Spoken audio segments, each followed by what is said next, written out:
Welcome to the Rising Entrepreneurs Podcast, where we feature top founders and entrepreneurs and their journey. Now, let's get started with the show. All right, welcome everyone. John Corkin here. I am the host of this show. Check out some of our past interviews. We've got all kinds of great interviews with smart CEOs, founders, and entrepreneurs of all kinds of companies. So check out the archives. I'm also the co-founder of Rise 25, where we help B2B business owners to connect with their ideal prospects. And my guest here today, I feel very privileged to have Karl Funke. He is a longtime entrepreneur, founder and president at Amig, GmbH, which is based in Munich, Germany. He spent about 15 years in the semiconductor industry and has held a number of different leadership roles on boards of directors, has a new company that's in the sustainable energy efficiency sector, and also he recently stepped down from serving on the global board of directors for EO, Entrepreneurs Organization. And we're going to be talking a lot about his involvement in that wonderful organization, which I also am a member of here in the San Francisco chapter. And of course, this episode is brought to you by Rise 25, where we help B2B businesses get clients, referrals, and strategic partnerships with Done For You podcasts and content marketing. You can go to our website at rise25media.com to learn more about it. All right, Karl, it's such a pleasure to have you here today. And I know you've been an entrepreneur for a long time, but I want to go all the way back. I want to go back to your childhood. I want to hear, what was young Karl like when you were a kid? Were you the kind of kid that was out there, here in the United States, it would be, doing a lemonade stand on your parents' front lawn. I don't know if that's a big thing where you grew up, but were you a hustler as a kid going out there and building companies at age 7 years old? No. Thanks for inviting me, John. Far from that. I don't think I ever thought of being an entrepreneur until somebody in my university class suggested that I might be at some point. But there was an event when I was 15 that made me think I wanted to lead a company at some point. Never serious entrepreneur. So when I was 15, I had my first summer job, and I worked for 3 weeks because I wanted to buy, I don't know, a new bike or a stereo, I don't know what. While the first week of those 3 was phenomenal, the second 2 weeks to me were hell. And at the end of those 3 weeks, I swore to myself that A, I would never just work for money in my life, and B, one day I would run a company and I would build an environment where people could thrive and have fun and not just have to work and have the drudge every day. And that, I didn't know at the time, but that has been with me all my life. And what do you think it was? You said a classmate when you were at university said they felt like you would be an entrepreneur. Was there something that you did or said that made them say that? So I went, after engineering school, I went to Canada to get my MBA. And I believe people saw in me that, actually this classmate said, one day you will either run Lufthansa or you will have your own company. And I thought, well, yeah, maybe, who knows? I suppose they saw in me that I was a misfit. I didn't really fit into any organization, which is probably not far wrong. So.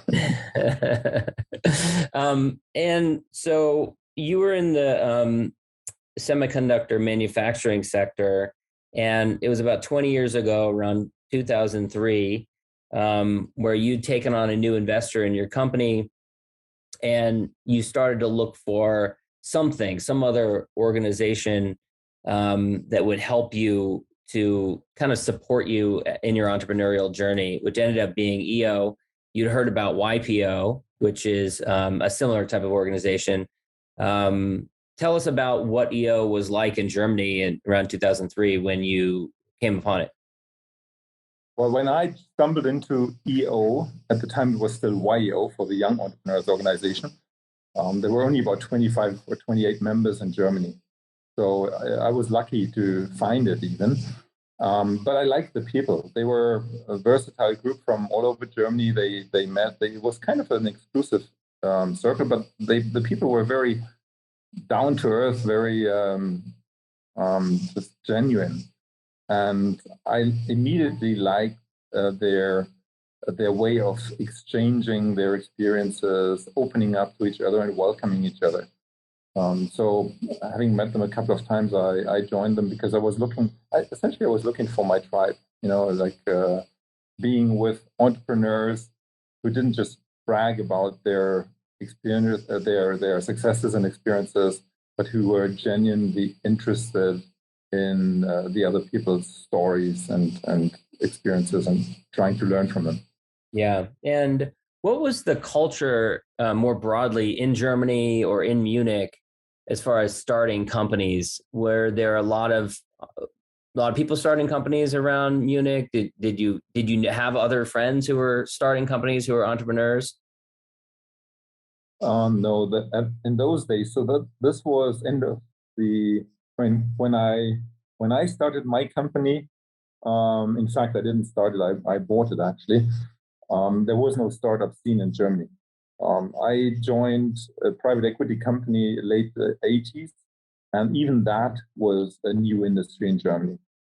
The way I stumbled into entrepreneurship was because my investor killed a deal that I was passionate about, so I quit the job and bought the company myself. And prior to that, a colleague of mine and my boss, we had fought for a couple of years, come up with an idea to start our own company, but we weren't smart enough to come up with a good business idea. So that was difficult in those days. In 2000, this had changed. The internet was there, so the startup ecosystem was actually starting out in Germany as well, and well, we know where it's gone since then. Yeah, and a couple of years in, you became president of your chapter, and you also followed what's kind of known as the path of leadership. So, talk to us about what that is exactly within EO. So, usually, after we've joined as just regular members, we cannot avoid also stepping into leadership at the chapter level, because people see the value of it, and because our peers also want us on the board to just push the local chapter forward. Not all of us then move on into international leadership. So the EO essentially has a three-tier leadership structure, I would say. There is at the local level, it's the local chapter, Munich, San Francisco, Seattle, whatever. Then we have the regions, Europe, North America has three, East, West, and Center, Canada, and so on. And then there is global leadership. And global leadership, for me, has taken me to two different committees, the MyEO committee and the leadership committee. And there you design the programs, you design the leadership academies, you look after leadership structures, or we look after the MyEO program. Or in the regions, you just essentially run the regions. And for me, it's recently been the last step, having served on the global board for three and a half years. And so, talk to us a little bit about that leadership committee role, because you said from age 15 you were interested in leadership. I know that there are a number of different leadership conferences and events for different individuals. Like if you become president of your chapter, you can, there are different leadership events and a little kind of, I don't know what it's called, but miniature retreats. And then same on a regional level, and people rave about these activities. So talk a little bit about what those options are. Leadership in EO has a totally different meaning than being a leader in your company. As entrepreneurs, automatically we're leaders. We're building our company. We have a team, and we kind of find our own leadership style, depending on our past experience, on our upbringing, on our personality, and of course, depending on the environment we operate in. However, when we step into leadership in EO, those tools and those behaviors we learn there don't necessarily work, because suddenly we have to lead peers. And the entrepreneurial DNA is such that entrepreneurs don't like to be told. They're resistant to any kind of advice. However, within EO, and this starts in for being a forum moderator, you still need kind of leadership. You can't, any team, even if it's a phenomenal sports team of highly competent peers, there always is a captain. And learning this kind of leadership, which we in the O we call influential leadership, is a huge step forward. It forms us in our personalities, it forms us as people, not just as leaders in the O or leaders in our companies, but also as human beings in our communities and in our families. It forces us to understand ourselves better, to be a little bit more humble, and understand the way the people around us operate a lot better. And I think it's a phenomenal way of stepping up our leadership abilities, a few notches, and just being a much more impactful and probably also a much more kind human being. And you put on a few universities as well, which is not university in the traditional sense. It's not an academic university, but EO has, you put on a Berlin university. So it's well, you explained what it is, but it's a gathering of members coming to enrich themselves and learn. Talk about what those universities are. Universities are, essentially, it's like a conference. It's like a learning conference. Usually run for 4.5 days, but it's a combination of great learning opportunities through speakers and breakout sessions, very often learn-arounds with local members as well. It's also a phenomenal opportunity to connect to other EOs. EO prides itself of facilitating deep personal connections. We lay the groundwork for that in the forums we have, but this extends into universities as well, where you meet strange people and you have so-called intimacy very, very fast. You dive deep. And not to forget, the parties at the universities have always been phenomenal as well. So something I found out far too late while I was still already in the AO. I also want to ask you about, so around 2009, you'd been in EO for about 6-7 years at this point. You went through a difficult phase in your life, and so you had been president of your chapter, and you decided to kind of take a pause there. One of the things I love asking EO members about is just kind of how their forum or chapter members or other members of EO have helped them through difficult phases in their life, whether personally or professionally. Can you share kind of what impact the organization had as you went through that? Yeah, sure. So 2009, 2010 was kind of a break in my professional and my personal life. I had serious health issues, probably resulting from a difficult phase in my business as well.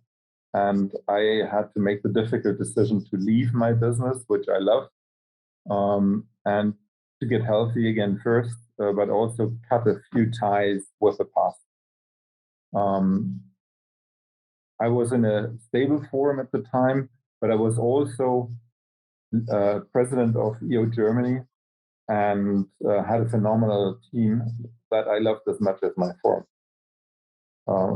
I had to step down from that role because I just had to make a lot of time for myself. And the peer support I received on the board of EO Germany, their willingness to step up and say, okay, Karl, that's fine, we'll step up, we'll take over, as well as the forum that was there for me to share the problems I had, to show me ways to deal with this difficult phase, to let go of the company that I love, to find a new way in my personal life as well, and the professional life was invaluable. And eventually, also led to the fact that I then later on stepped up into international global leadership roles in EO as well.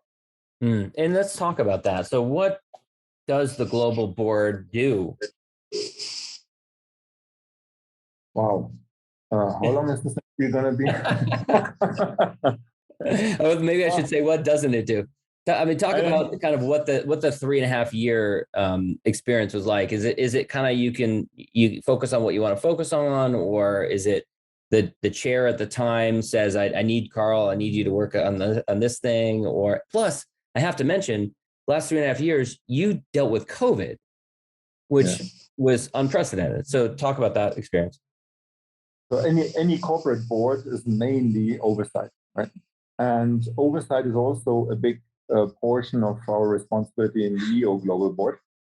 The members on the Global Board have the duty and the responsibility to make sure that the leadership of the organization is appropriate, the funds are administered appropriately, and that the strategic direction is in the best interest of our 17,000 members now. So those of your audience that are familiar with EO, they probably know there are chapter boards, and chapter boards have chairs. There's a membership chair, there's a forum chair, and so on. The global board does not have roles that address these individual seats.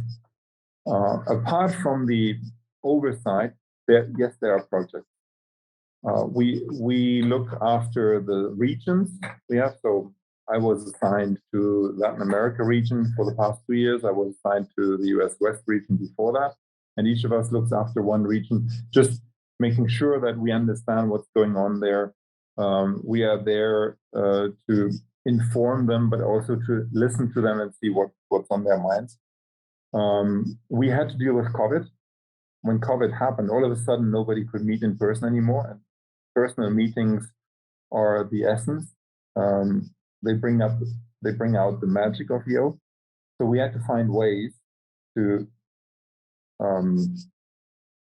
keep EO alive while not being able to meet in person.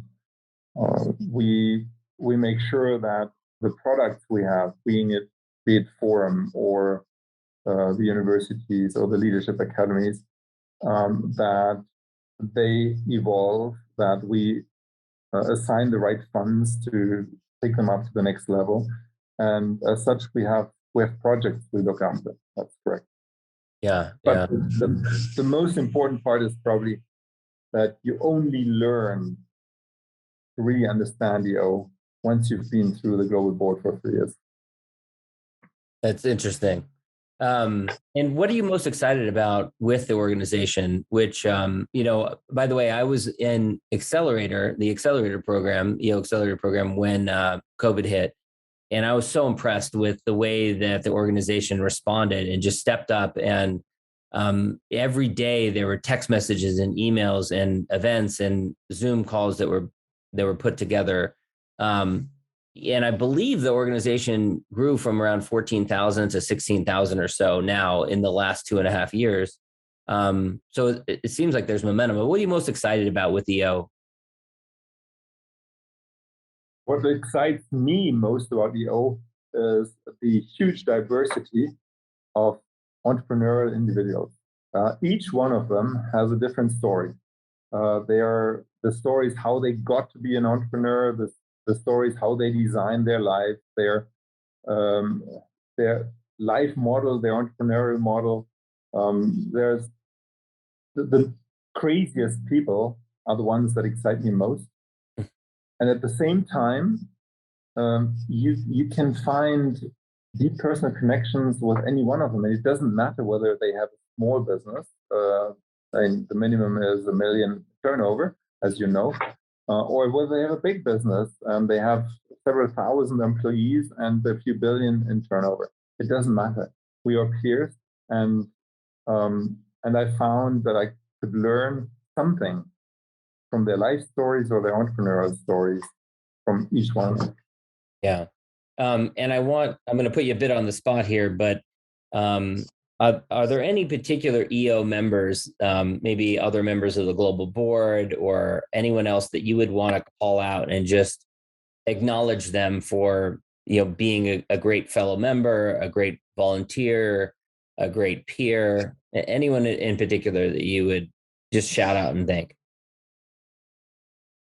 Well, if I mention names now, I would automatically do injustice to all the ones that I would not name. I mean, my EO network is huge.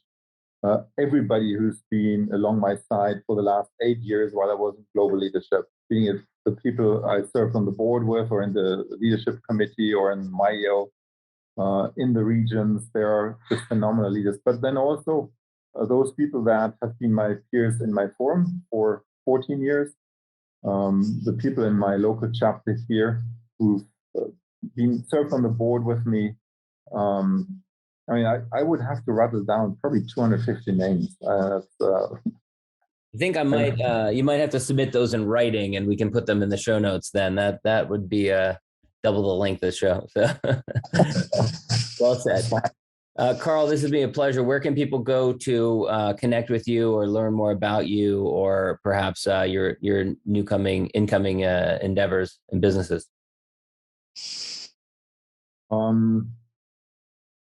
They can go to LinkedIn. They will find me on LinkedIn, or in Germany, we've got a similar network, which is Zing. I'm a bit lazy when it comes to social media, I must admit. I do have an Instagram profile, but it's not very active. Yeah, I leave that to my wife. But LinkedIn is probably the best place to find me. Well, I told you beforehand that there's not much on the internet about you. I had to do some deep digging to find some information about you. But thank you for being transparent and sharing your story here. I appreciate it. My pleasure. Anytime. Great. Thank you, sir. Thanks for listening to the Rising Entrepreneurs Podcast. This episode is powered by Rise 25. Please subscribe and check out future episodes.